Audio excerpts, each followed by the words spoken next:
Have you ever wondered where artists find their inspiration? I went to speak to Sarah Strachan to find out. I'm artist Sarah Vartzi, and you're watching How to Be Creative and Stay Positive at the End of the World.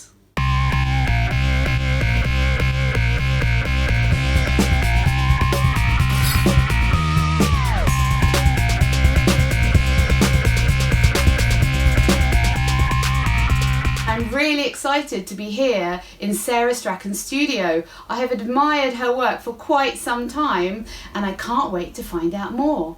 Welcome, Sarah. Hang on, I'm in your studio, so why did I say welcome? Welcome, Sarah. Thank you. And who is this in your lap? Oh, this is Jumble. He's he's a very old puppet that I made.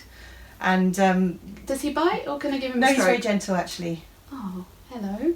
He's very gentle. So I make one of the many things that I do is make puppet dogs for commissions and for stage usually. And so this is one that I made like, I don't know, 10, 15 years ago, so he's a bit worn out, but this is one of the many things that I do. So tell me a bit about your art, Sarah. Well, I studied fine art, sculpture at St Martin's and Exeter and the National College of Art and Design in Dublin. And from that, so sculpture kind of, when I actually had to earn a living, moved into model making. So I did model making for a few years in London, making things like, I don't know, like a resin strawberry for a ski yogurt advert, for example, sort of weird things like that. So that was more commercial? Very much so, yeah. And then I was lucky because I went for an interview at Henson's where they make the Muppets and I got a job there. Wow. Yeah, that was really cool. And then basically did a few years work for them making creatures. So it started with Dr. Dolittle, stage production of Dr. Dolittle, and I was making the Push Me Pull You and a cow and working on a giant sea slug, is that right? I can't remember what happens in Dr. Dolittle. And then various other things, and yeah, so that was brilliant. I learnt a lot. Right. When I was pregnant with Louis, who's now 16, I moved to Devon and I stopped work for a while, but was sort of making crafty things. And now the kids are teenagers and I take commissions for puppets, and I started moving back to more of a fine art thing with my sort of work about extinction. Wow, so tell me a bit about that exhibition. Okay, so it's the main thing in the exhibition is like a massive herd of white animals sort of facing the viewer, and that was sort of born of the horrible realization. I was sort of looking at these really solid plastic animals and realizing to my horror that they're going to survive for hundreds and hundreds of years. They won't degrade. The plastic, The solid, they're really heavy, and that they might well outlive some of the animals, well, maybe all of the animals that they're modelled on. So I collect the animals. They're all second hand, so otherwise it wouldn't make any sense. Lots of them are donated, and whitewash them and then arrange them in the space just facing the viewer. If I'm allowed, I put candles in amongst them. It's a bit like a sort of vigil. Tell me about the moment you said that you were sitting in the living rome and you just watching something on TV, and then you had a sort of listening to the radio. So can you tell me about that sort of moment? Yeah, so I'd been making these little tiny people just as little characters, but not really. I was sort of searching in my head for a story with them, maybe thinking about a picture book or something like that, but not really having a full picture of what they were. Then I was listening to the radio, and there was this thing about a piece of ice as big as Greenland had melted much more quickly than scientists had expected. And then the news moved on, but I was sort of left thinking, God, that sounded very serious. And sort of did a bit of research. It was all around the time of that IPCC report coming out, and Greta Thunberg started doing her school strikes, and I was like, okay, they are mini activists. So that's how it all started. So these characters. Yeah, and I make them. So I look on Google and copy the signs complete with all the spelling mistakes that the kids have made on the school strike for climate walks. Mm-hmm. So when I showed these, and when I showed them in general, I sort of create a big road with hundreds of little mini activists, little protesters, with Greta at the forefront with her sign. And I've got some audio that I recorded in Exeter when I went on a climate walk with my daughter. And yeah, so that's what, so that happened, and then straight on the back of that, these animals, the plastic animals, that idea came to me. And then this piece here is called The Theatre of the Extinct, and they're all just very carefully cut out from vintage illustration nature books. It's all stuff that is still here that we could lose if we don't change how we're So you're really passionate about the animals and about extinction, and is that the direction that you see your work going in the future? Yeah, because like in the past it was more sort of abstract sculpture, and I think many artists find it quite difficult to feel comfortable promoting their own work, whereas when it seemed to have a message or a cause, And maybe when it's topical? Yeah, I find it much more easy to say, hey, give me some space, and are having success doing that, so it's good. So can you think of a particular challenge that you've had to overcome that your creativity and creative thinking has helped with?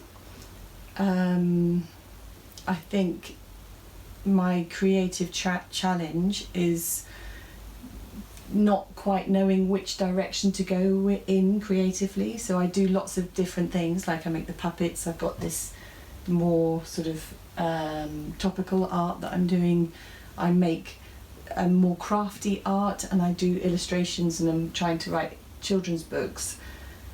And for me it's like trying to sift through it all and settle.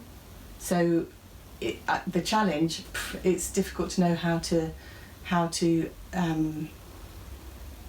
find the way through all this. But one of the things that I'm trying to do at the moment with this new year is reread The Artist's Way, which I started. It was weird because when I started reading it, there's a little contract that you write in the beginning of the book where you sign your name and date it, and I realised that I'd started it exactly 20 years previously to the day. Wow. Yeah, so it felt quite important to be launching off again as a more mature person with some life experience to try and sort of find my thing. So are you determined that you're going to finish The Artist's Way this time? Yeah, I'm going to try. Oh. I usually fail. I've tried a few times and I've always failed, but this time I'm going to do it. Great. And also it's important to be a bit forgiving, so it's okay, for sure. Maybe in that moment when you didn't manage 20 years ago, it was fine that you didn't manage. Yeah, it wasn't and the right time. We mustn't beat ourselves up about things like that. No. And similarly, if you're going to try all these different avenues, it's great to try them all, but if one doesn't work, it just wasn't your moment to do that, and perhaps you'll pick it up again in the future. Yeah.